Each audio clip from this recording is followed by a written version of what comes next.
ॐ गुरुर्ब्रह्मा गुरुर्विष्णु गुरुर्देवो महेश्वरः गुरुः साक्षात् परब्रह्म तस्मै श्री गुरुवे नमः तस्मै श्री गुरुवे नमः। शिवम गुरुजी प्रणाम। शिवम आचार्य जी। शिवम आचार्य जी। Okay, so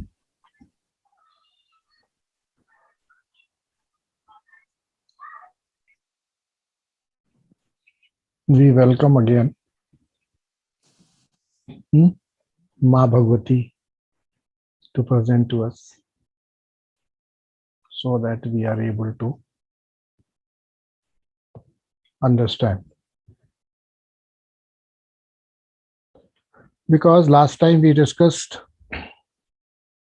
that anything and every capacity, whether it is in Aham Bhava or it is in Idam Bhava, that is play of Mother, play of Shakti, what we call Mahashakti, Lalitamba, Mahatripura Sundari, by any name you can call, Kali, Durga, anything, doesn't matter.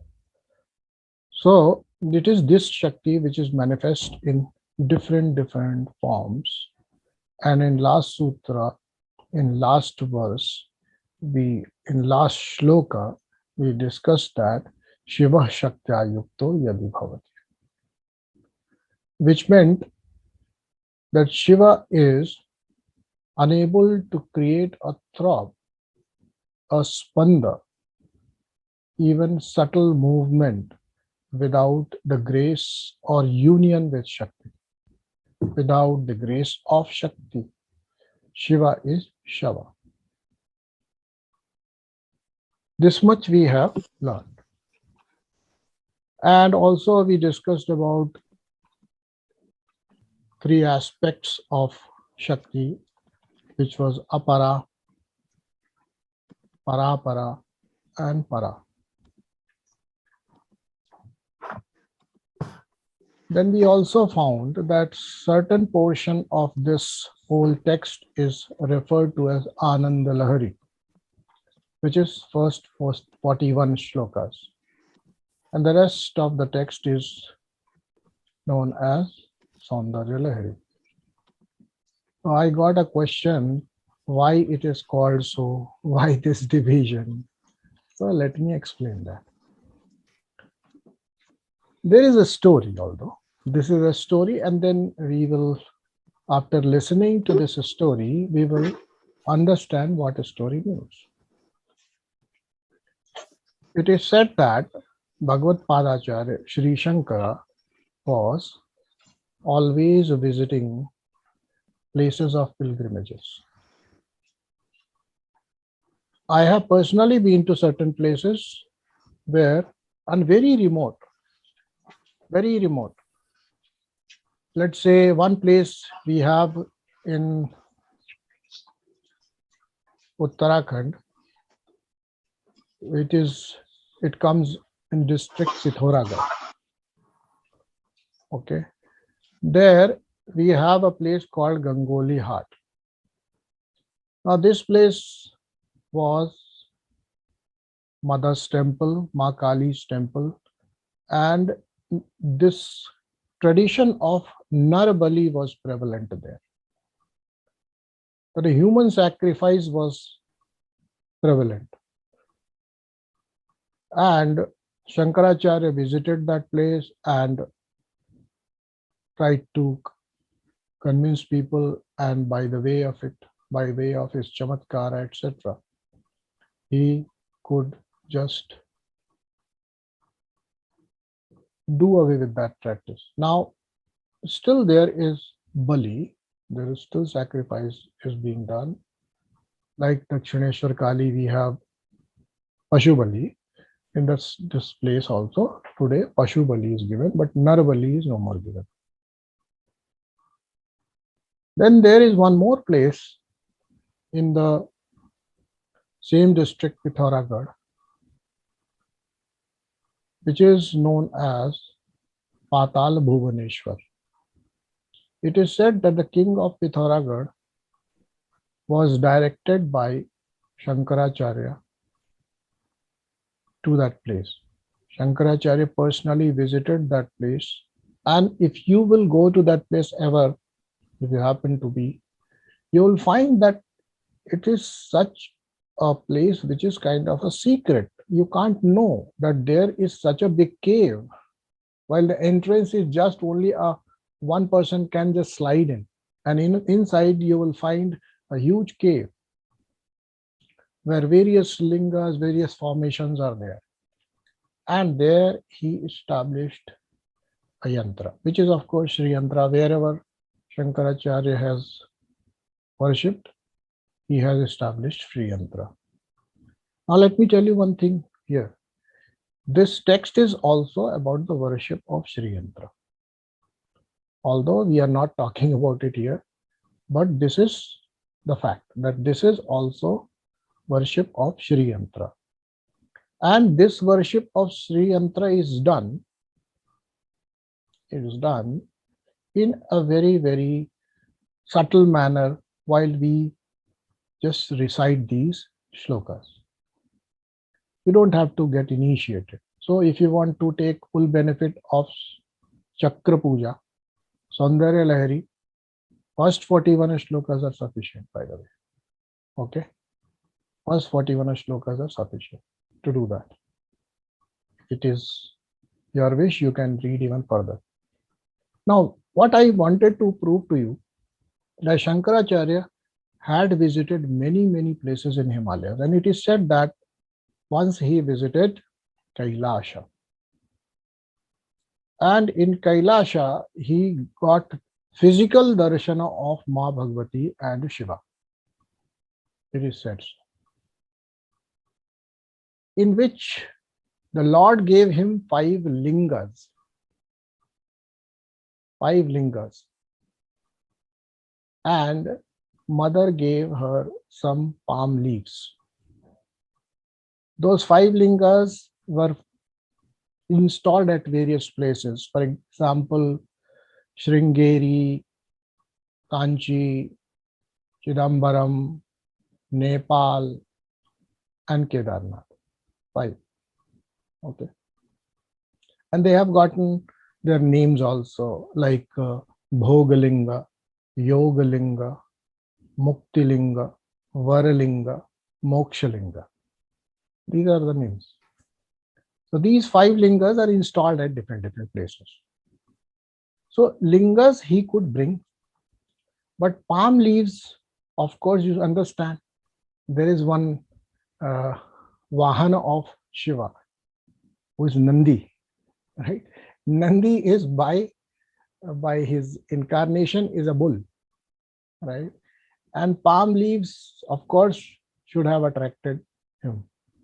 So while he was walking, I mean, of course, another thing which you need to know, that Nandi is the guard of Kailasha. So nobody can take anything away without his permission. So while he was walking away from Kailasha after darshanam of Lord and Mother, Nandi stopped him and asked, "What are you taking away without my permission?" And of course, his attention was on the leaves rather than the lingas. The lingas are something which he is not probably not able to look, because palm leaves are quite a bunch and he can see them. So,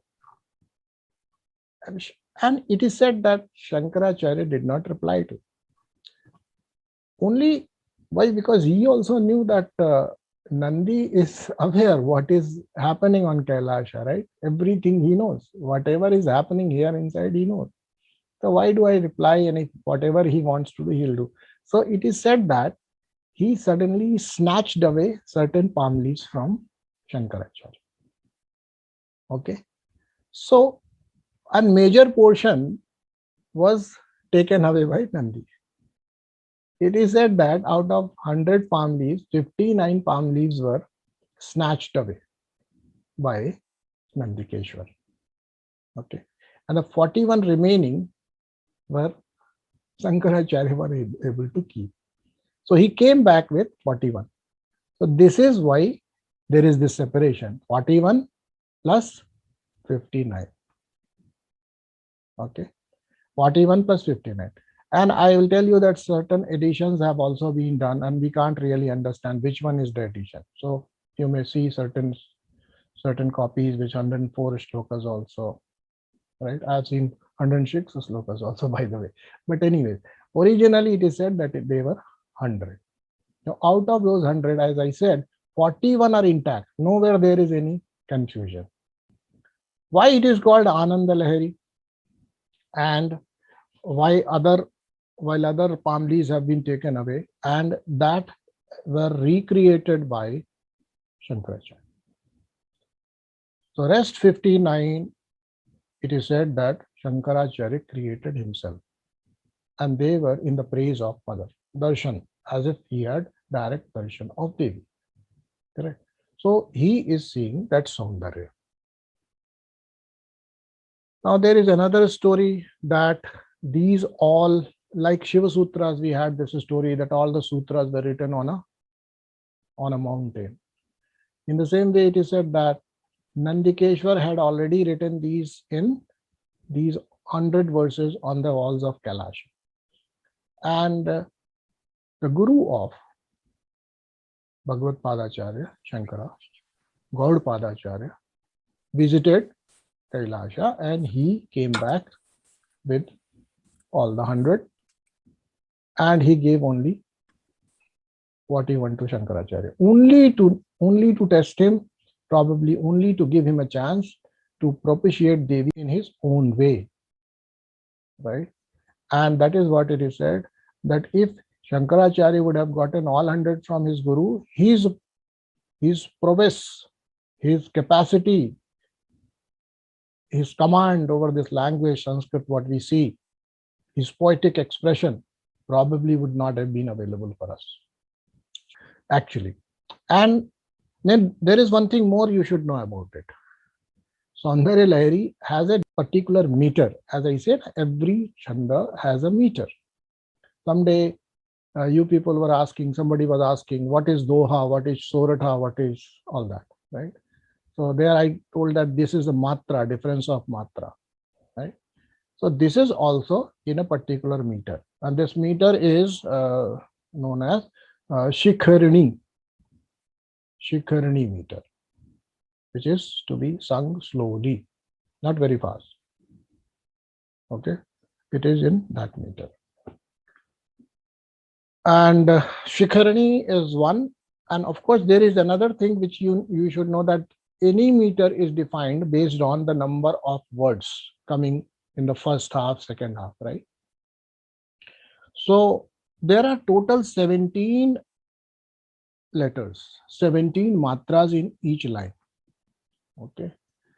Out of those 17, the first comes 6 and then come 11. This is how you have to dissociate the words, so that the first half of a line is having 6 and then next half has 11, right? And therefore, wherever you don't know, you need not detach those words, rather sing it the way they go, right? Unnecessarily, you don't have to put your grammar, the knowledge of grammar there.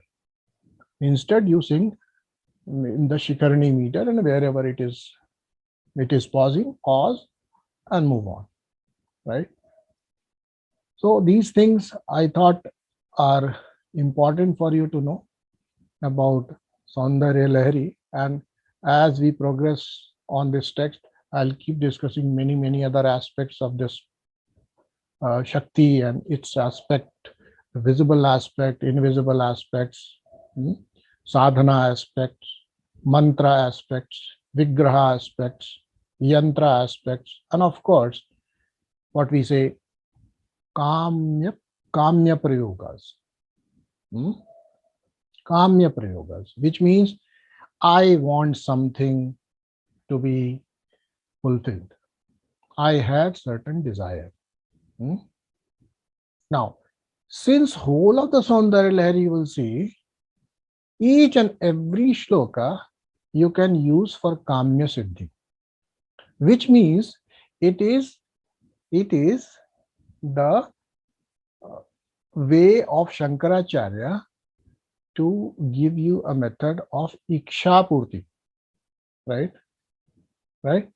So Saundarya Lahari is Iksha Purti scripture that way.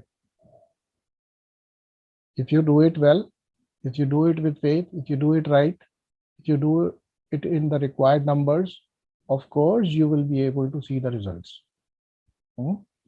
If you follow all the rules and regulations, if you not only at the time of doing these verses, shlokas, chanting, and you would not believe that if you want to do Kamana Siddhi, minimum 1,000 times one shloka need to be chanted. This is minimum count. 1,000 times each day. Now you can understand. And then remaining time, it does not mean that eat, drink, and make merry. Of course, you'll have to stay in that state of devotion. Correct? You have to follow all the rules. So it is Iksha Purti.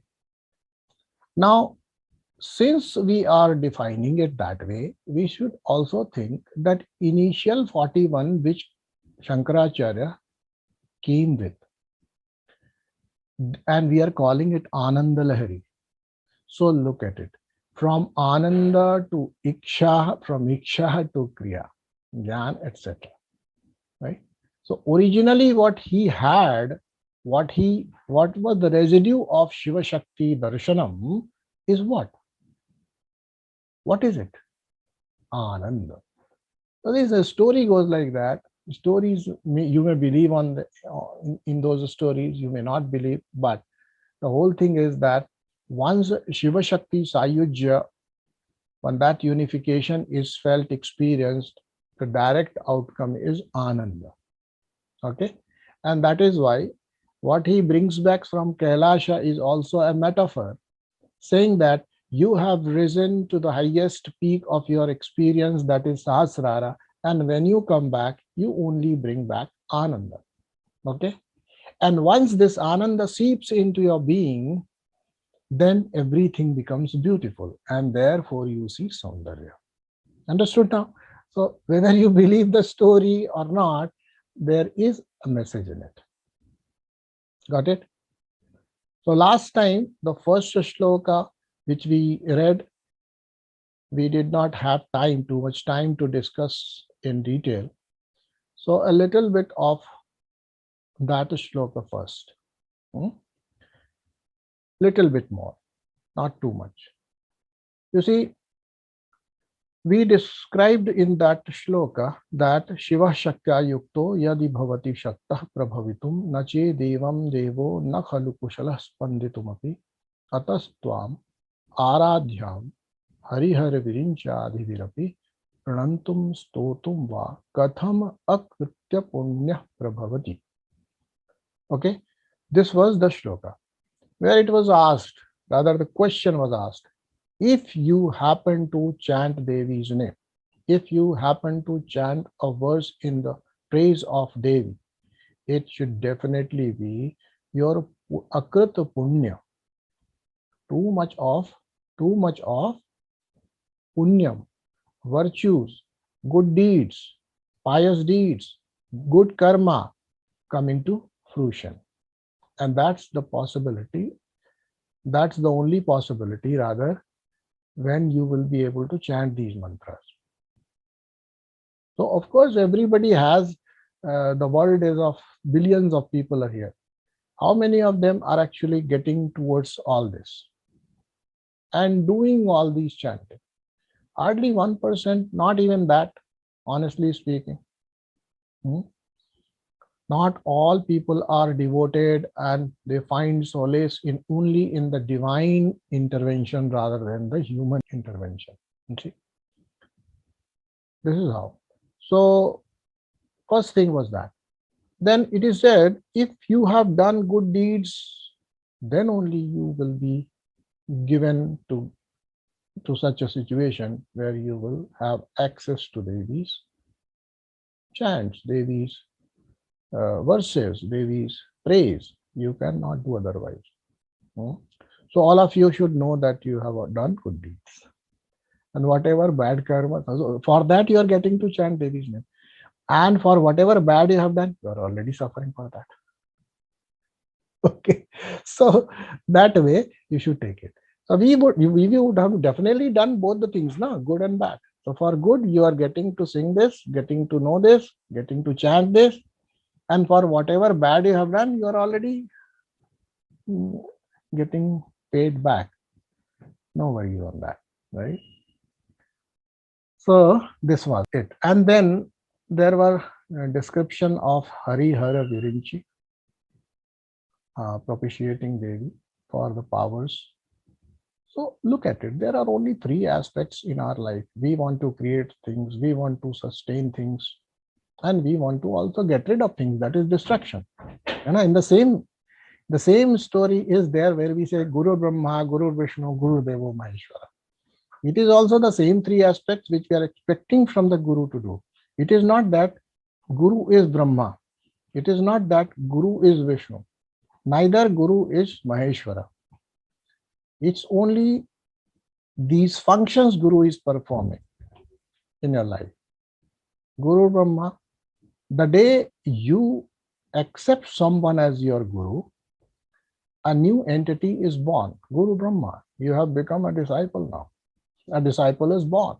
So immediately, now disciple needs to continue his sadhana that Guru ensures, he supports. So Guru Vishnu, it is Vishnu operating through Guru. Not Guru is not Vishnu. And Guru Devo Maheshwara, of course, you are faced with so many obstacles, so many distractions, so many roadblocks. And you come back to Guru and he asks you to devote yourself in whatever you're doing, immerse yourself, accept things as they are, and then certainly you get over them, right? So this is the destruction part. So in the same way, Hari Hara Virincha Adhivirapi means all the activities of creation, sustenance, and dissolution happen with the grace of only Mother. Okay, right? If we start living our life like that, you have already started a Shakta Samavesha. We are not exactly that I'm saying, but at least you will start experiencing that you are living in the kingdom of Tripura Sundari and you are at her mercy and you are also being served well. You see, so many things you are getting without you deserving it. Don't you think so? I know that many of us don't ever count our blessings, but it is good that sometimes we take note of it. We are getting so many things which we are getting without our qualification. And there is no qualification as such. I can tell you there are better educated people than you, better family backgrounds, even better karma for that matter, better knowledge, better conduct. But are they getting everything as you are getting? Look at it. And then you'll recognize everything is by grace of her. There's nothing which I have received in my life. I can't say that it is because of anything else. It's only because of her. This is the learning. If anything in your life is taken away, let's say, it is her grace. If anything is maintained in your life, let's say, sometimes what happens, we suffer from certain diseases, we suffer from broken relationships and all that, whatnot. And then we say we are carrying it, what to do. It is sustained by Mother, by the way. You can't do much. Accept it and move on. Accept it. This is how it is. And I can tell you, the day you accept it as it is, you will definitely have a better view of it. For sure, you will be able to transcend that situation. So these are the three things which Harihara Virinchi, the three forces, they operate at the instruction, at the command of Devi. Right? And so when we are chanting this this particular verse, rather, shloka, it is said that in this mantra, in this whole 4 lines which we read, in these 4 lines, the Shri Vidya mantra is also embedded. Okay. The way Shri Yantra is to be propitiated, people are given Diksha. They start from Traikshari to Panchadashi to Shodashakshari and all, right? So all these mantras are here. The highest mantra is here. And when we talk of mantras, then there are distinctions among them, because some mantras will start from a particular letter. Let's say a mantra starts from a letter Ha. So that mantra, that system will be known as Hadi Vidya. Okay, just for your understanding. If the mantra starts from Ha in the Shri Vidya Krama, then it is known as Hadi Vidya. If the mantra starts from Ka, it is known as Kadi Vidya. Like that. You don't need to get into detail. But this particular shloka has Kadi Vidya. This shloka 1 of Saundarya Lahari is Kadi Vidya. I don't need to know what is Kadi Vidya. If it serves me well, why do I need to know what Vidya, what not, right? Have you ever bothered to understand how, when you push your ATM card into a machine or just tap onto your Visa transaction, whatever, so wireless, how things happen? What happens behind it? You are interested, your payment is done. If you get into the detailing how it is done, it will take probably 10 years. A new course, a new technology you'll have to understand, whole programming you'll have to understand, multiple technologies you'll have to understand. Then only you'll be able to make out what is happening. And is it secure? Yeah, bank takes guarantee it is secure. If you want to learn security, I can tell you 10 years are again gone. How to secure, encrypt, decrypt and all. So we need not worry about it. What is it? How it is embedded, which mantra, what not. If it serves my purpose, I'll take it that way. Our goal is not jnanam. Our goal is anandam. Okay. Jnanam bandha. Jnanam is a bondage. In the acquisition also, in the acquisition phase, it is bandha. And of course, when it comes to you, it is again bandha.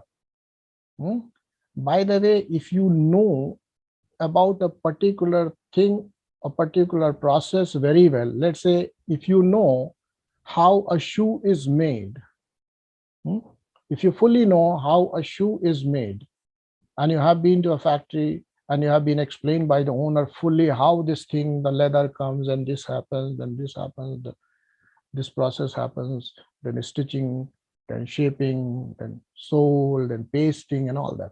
And each time you look at a shoe, you are burdened with all this information. Because not every shoe you look at, you'll start thinking, how would this foot, a particular model, probably because I see a change here, I see a difference. I saw that particular model being manufactured there. How is this being done? Now, the whole engagement after Jnanam is even much more dangerous. Is it not? Look at it.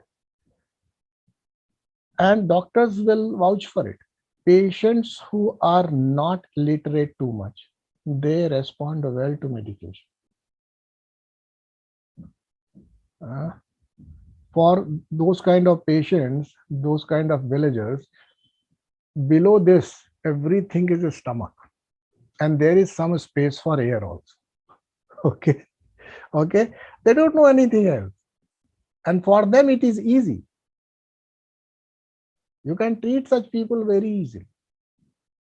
And today, I can tell you the biggest problem has been for the doctors they try to treat, they definitely give right kind of medicines, but as the prophecy goes here, allopathy is treating this whole system as a chemical transaction. So they want to treat it chemically, or they think it is mechanical transaction. So mechanical system, so they treat it mechanically. So they only know chemical and mechanical, right? Valve is not working, replace it. Cut, bone is not cut. So all that. Now this is not happening, put this chemical. BP high, put this chemical. Sugar is not being made, put this chemical. PMS, put this chemical. Menopause, put this chemical. Epilepsy, put this chemical. All that. So chemically you are being treated. In this case, of course, they are doing everything right, but they cannot undo one thing. And some doctors I have seen, they may say, but as I say, I have given you an advice, you should read this, you should not read this, you may follow, you may not follow. In the same way, the doctors advise you, I am giving you medication, but I want you not to go to Google to find out what are side effects. If you want to heal yourself. Why?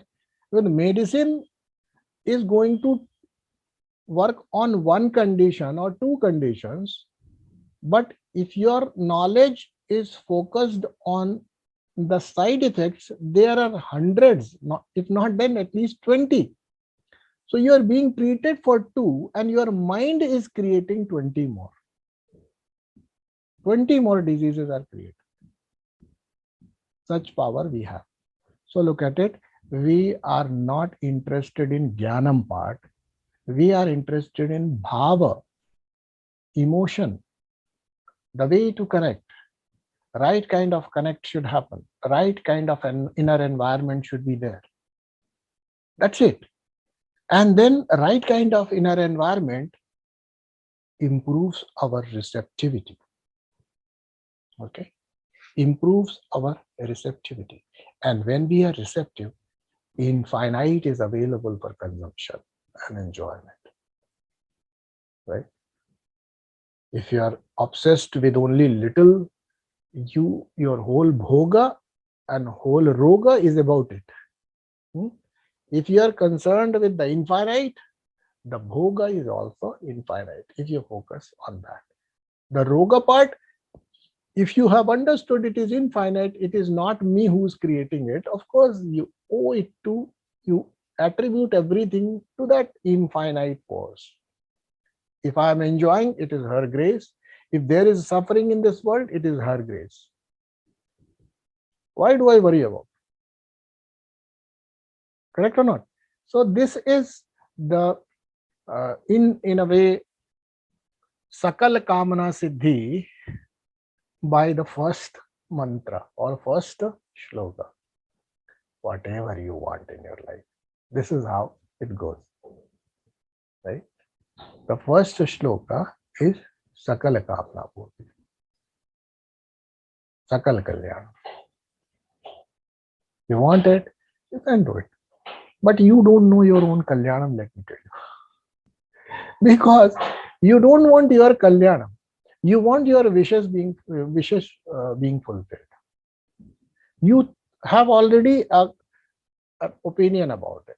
If I get this, it is my Kalyan. If this particular aspect of my life is taken away, it is my Kalyan. Right or not? So while you are approaching the master surgeon of this universe, you are telling, take away my liver, take away my pancreas. This is the problem. She knows what to do, which medication to give, what to keep, what to destroy. She knows it. But you have your own agenda. If you start giving your agenda to her, it is a problem. So when such Sarva Kamana Siddhi or Sarva Kamana Siddhi can be achieved only when you have no Kamana. This is the paradox. Understood or not?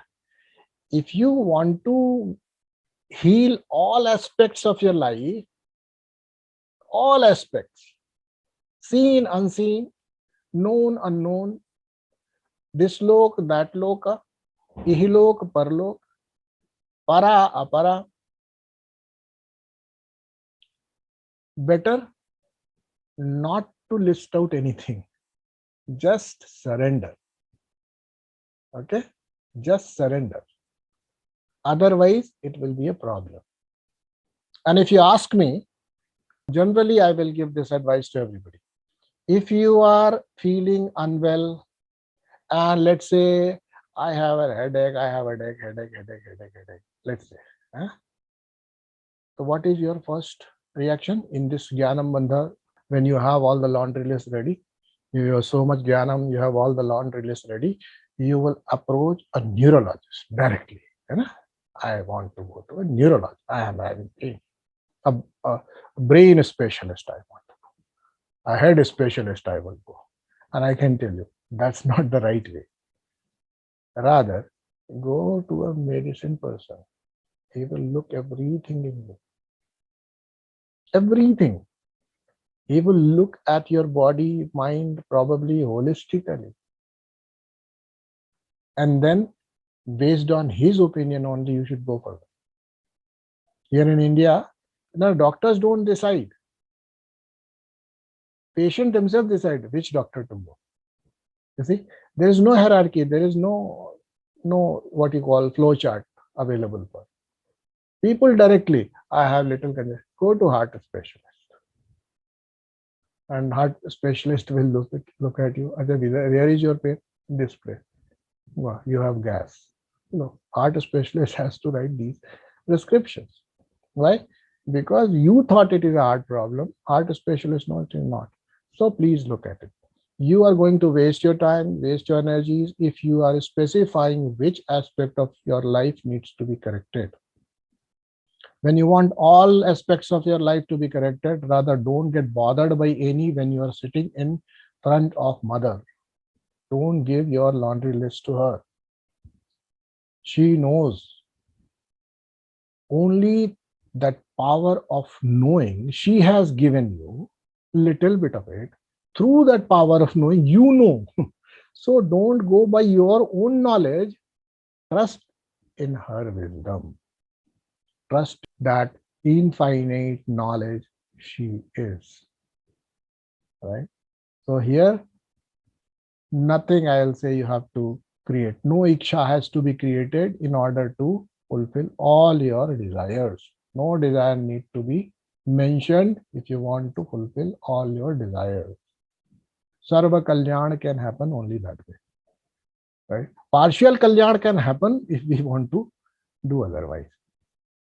Right? Right or not? So these are the things that you should know before approaching mother. Going for a specific problem, you can go. That's your wisdom. Nobody can stop you. But the first shloka itself, when it says Sarva Karya Siddhi, Sarva Kamana Siddhi, Sarva Kalyana, means what? This is the highest way. It is Shambhavo Pai of Kamana Purti.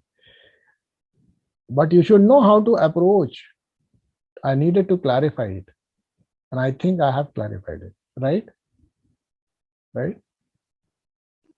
Yes. Okay. Okay, cool.